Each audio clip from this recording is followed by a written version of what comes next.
The subway doors close, and before the train moves, something in your chest tightens. A word from 3 days ago returns like a bird of prey. A future conversation you haven't had yet rehearses itself with violence. The body sits still, but the mind runs a marathon through fire. This is not thinking. This is a storm you didn't call, but somehow feeds itself, grows, multiplies. What if the chaos isn't random? What if every mental tempest follows a hidden script you've been performing without knowing? In the next few minutes, you'll discover the invisible architecture of inner turbulence. You'll learn why your mind ambushes you at dawn. You'll see the difference between a thought and the war you build around it. And you'll find the one gesture, simple and ancient, that can stop the flood before it drowns you. This is not philosophy from a mountaintop. This is a map drawn in the trenches of rush hour, sleepless nights, and crowded rooms where you smile while the mind screams. This is Buddhist wisdom translated into the language of a city that never rests. The teaching is old. Your storm is now. Let's walk into it together. If this resonates with you, if you sense there's something here worth keeping, share this with someone navigating their own invisible weather, and subscribe to this channel. This is your training ground, a place where ancient practice meets the noise of modern life, where clarity isn't a luxury, it's a craft. Let's continue. The enemy is not the thought. The enemy is what happens 3 seconds after the thought arrives. Picture this. A single cloud crosses the sky of your mind, neutral, harmless. Then comes the lightning you manufacture, the story, the judgment, the spiral. Buddhism names this with precision, the first arrow and the second arrow. The first arrow is life. It strikes, a critique, a rejection, a fear, a memory. Pain arrives, that's the first arrow. You didn't choose it, it came. The second arrow is homemade. You pick it up and drive it deeper. This shouldn't be happening. If I were better, this wouldn't hurt. It will always be like this. That second arrow, that story, that refusal to let the moment be what it is, that's where the storm is born. The city teaches this daily. Someone cuts you off in traffic.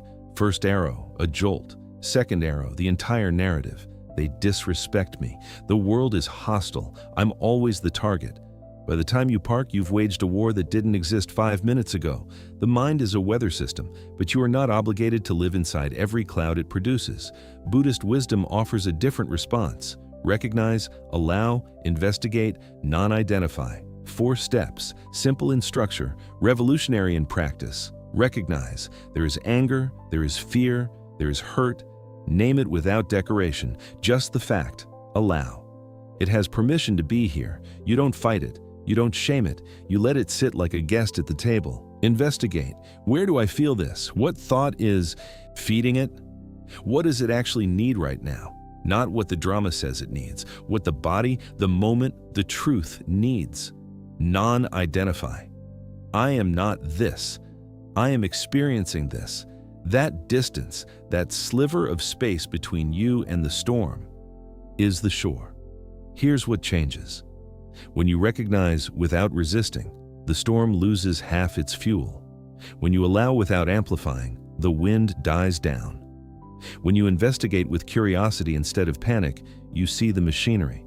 And when you don't identify, when you remember you are the sky and not the weather, the clouds pass.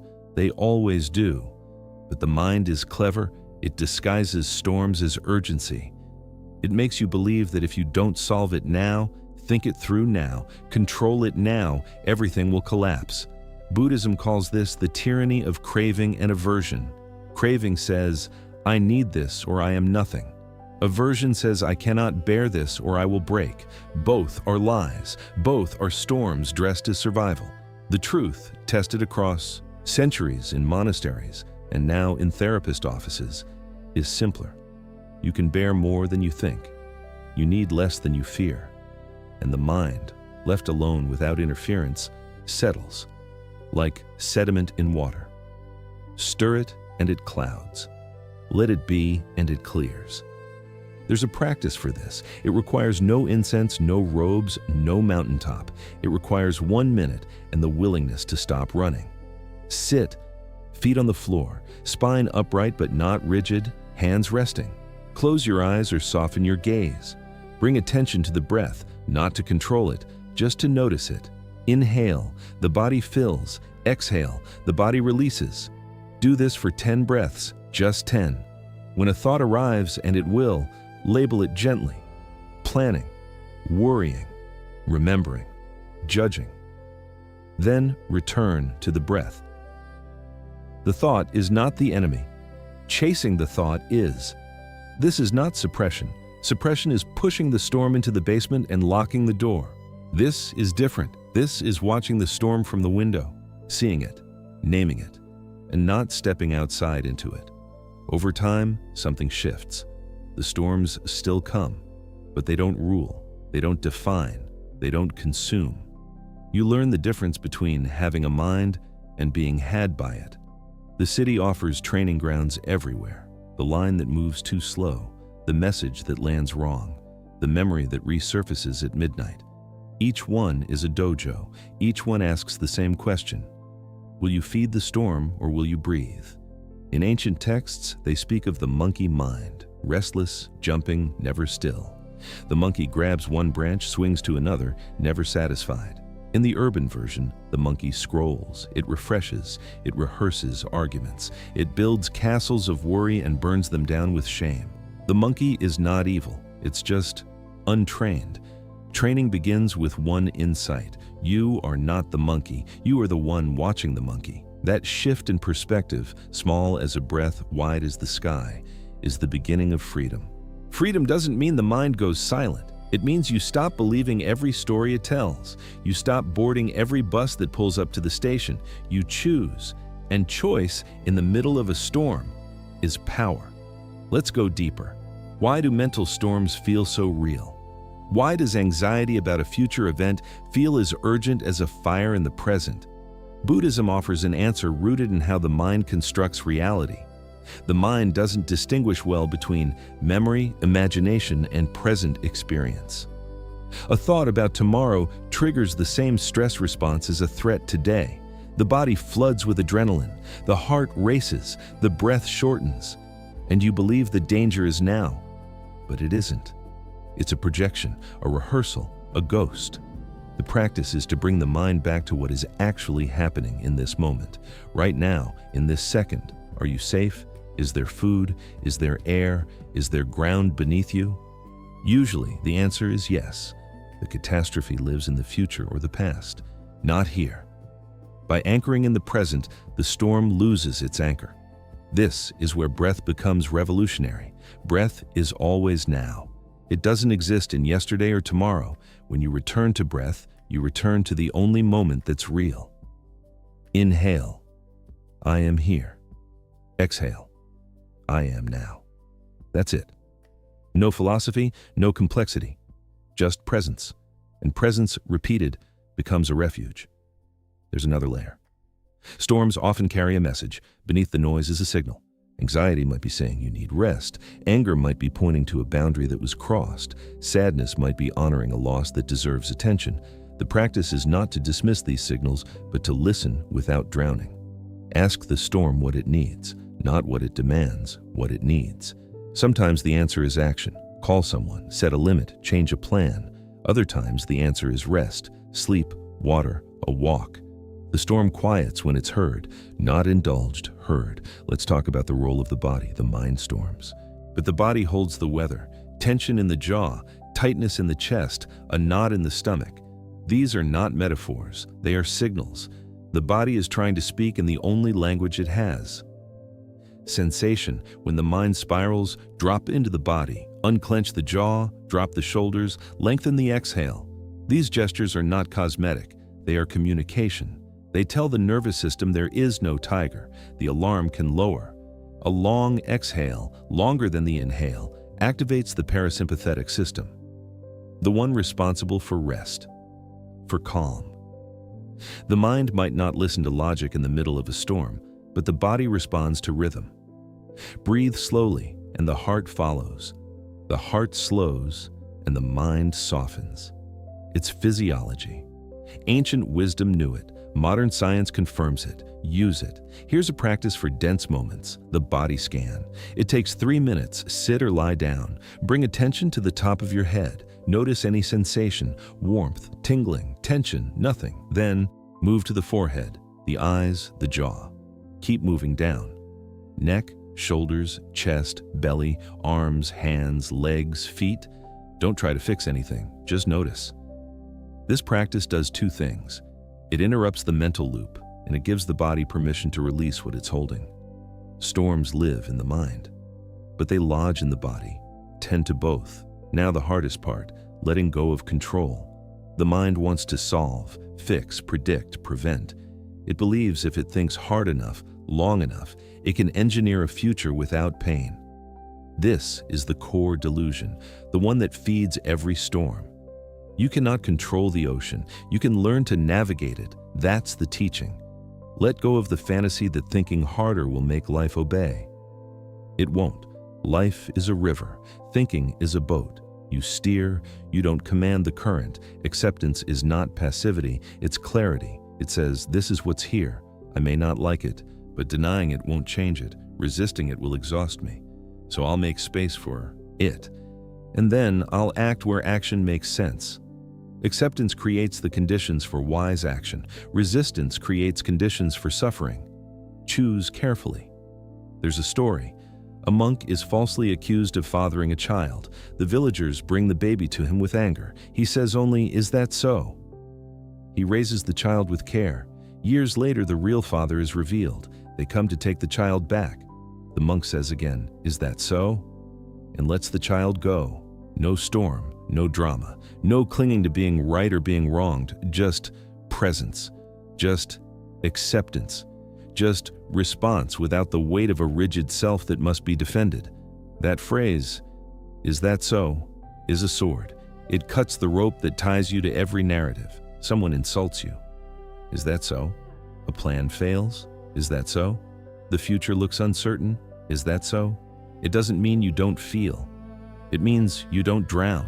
You float, you breathe, you respond, you move. Let's address the voice, the inner critic, the one that narrates your inadequacy like a relentless commentator. That voice is often the loudest during storms. It says you're failing, you're weak, everyone else has it together, you don't.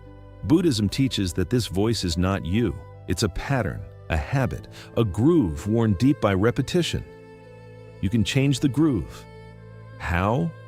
By noticing the voice, by naming it, there's the critic, by refusing to believe it as ultimate truth, and by offering a different phrase, a kinder one, not a lie, not toxic positivity, just balance.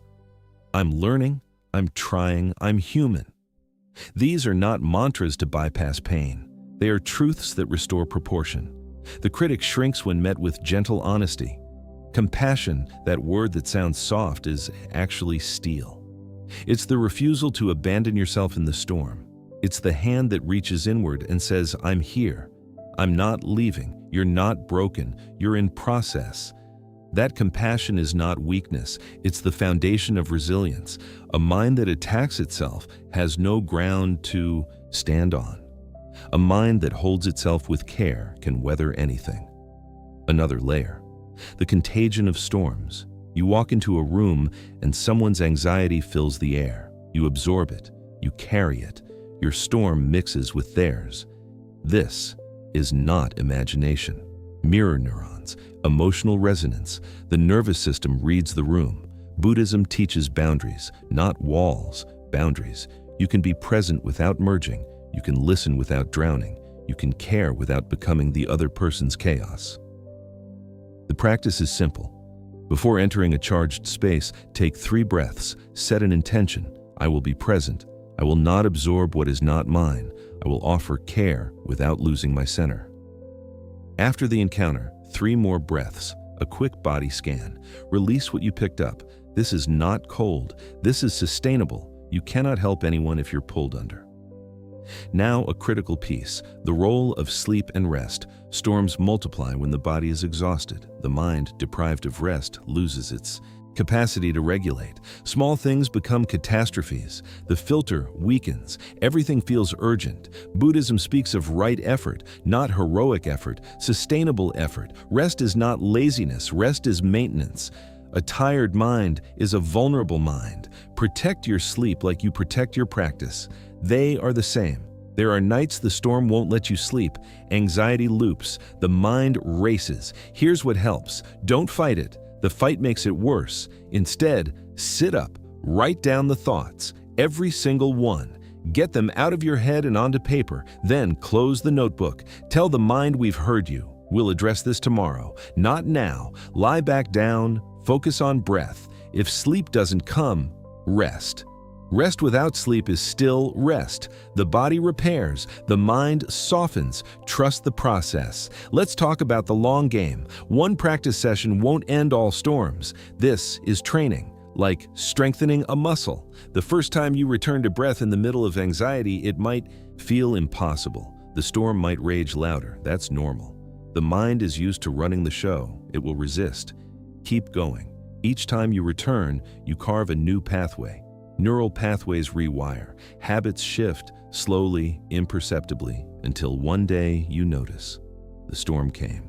But it didn't sweep you away. You watched it. You breathed. It passed. That day is the reward, not the absence of storms, but the presence of skill, the ability to navigate, to hold steady, to remain. That's freedom.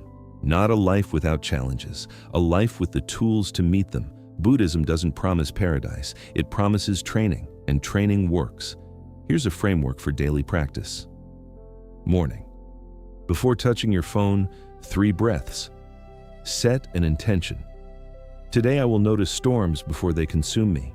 Midday, a 1-minute pause. Sit, breathe, scan the body, release tension. Evening, 5 minutes of reflection.